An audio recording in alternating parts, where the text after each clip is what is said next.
अलविदा 2024-2025 का स्वागत है। क्या क्या बढ़ेंगे ये सब मुद्दे एक एक खबर आपको पता है।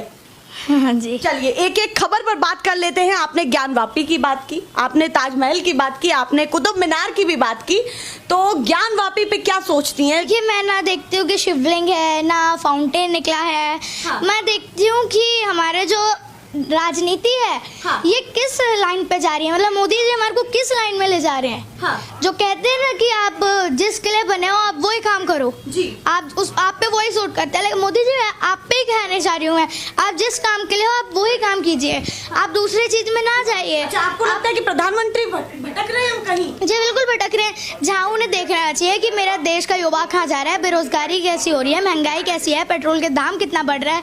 तब आप लोग धर्म के पीछे क्यों भाग रहे हो? क्योंकि मेरे को पता है कि आप 36% वोट हो और हम जानते हैं कि आप इतने ही वोटों के लिए किसी भी वोट बैंक की तरफ जा सकते हो। जहाँ इनको वोट बैंक मिलेगा वहाँ ये कुछ भी कर देंगे।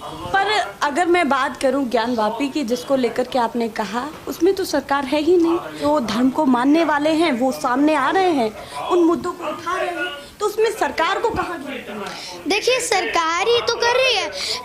अभी देखिए, मोदी जी ने सपोर्ट करेंगे कुछ दिनों में या अभी कर देंगे, कर दिया भी होगा। उनका तो कुछ भी नहीं पता हम लोगों को कि क्या करते हैं कब करते हैं, है ना। तो अभी समर्थन से दिक्कत क्यों?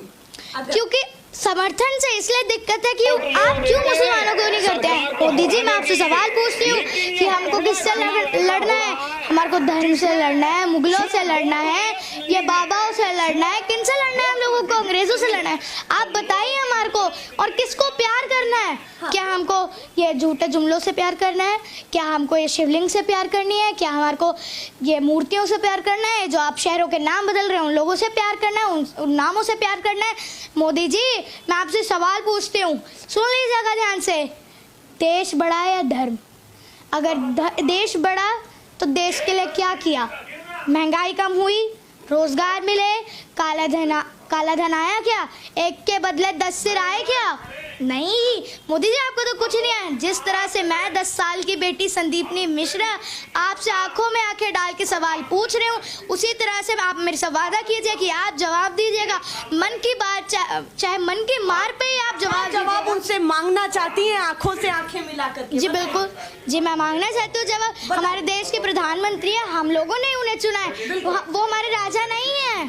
जो लोग सोचते हैं ना वो हमारे राजा नहीं, वो हमारे गुलाम ही है। जितने भी नेता हैं, मैं भी प्रधानमंत्री अगर बनूंगी, मेरे को प्रधानमंत्री बनना है, तो मैं भी आप लोगों की गुलामी। आपको भी प्रधानमंत्री बनना है? जी बिल्कुल। तो आप तैयारी कर रही हैं और प्रधानमंत्री को ही चुनौती दे रही हैं।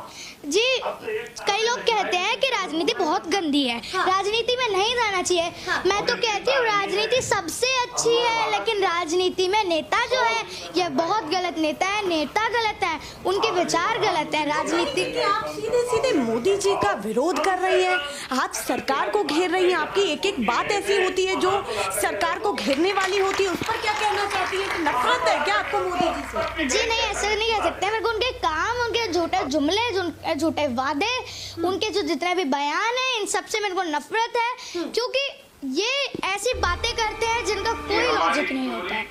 पकोड़े तलो, महंगाई आ रही है, बेरोजगार है, आप पे रोजगार नहीं मिल रहा, पकोड़े तलना शुरू कर दो।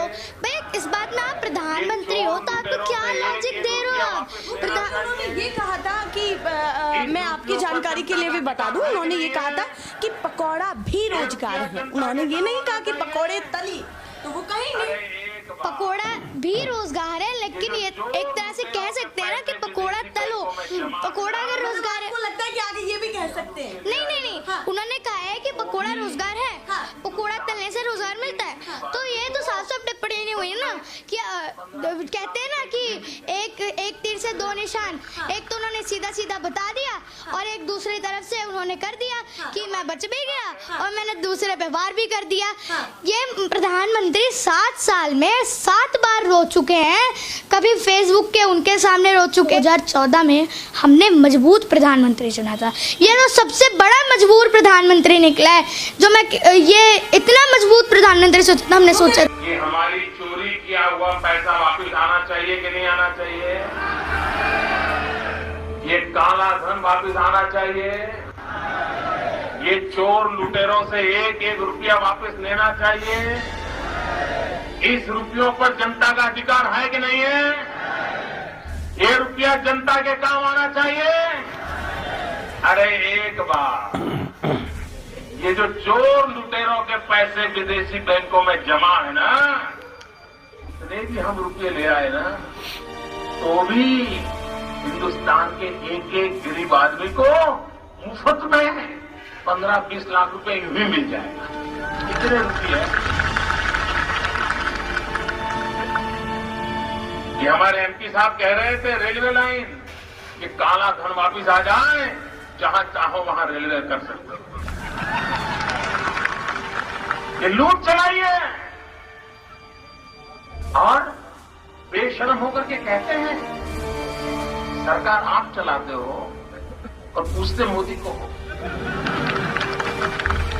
कि कैसे लाए।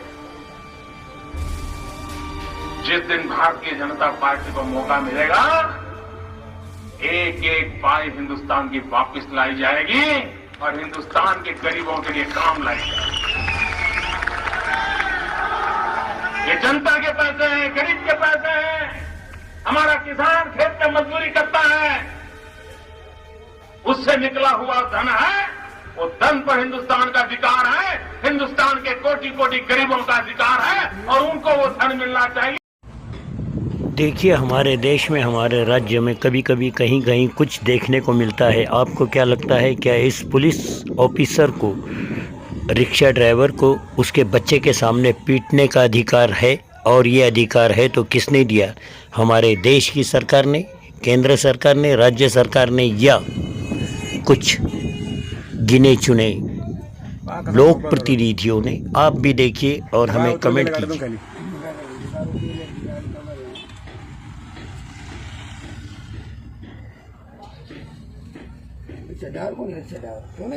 तो ड्रायव्हर आहे तो रिक्षा हवालदार पुढे बसला परत तो गाडी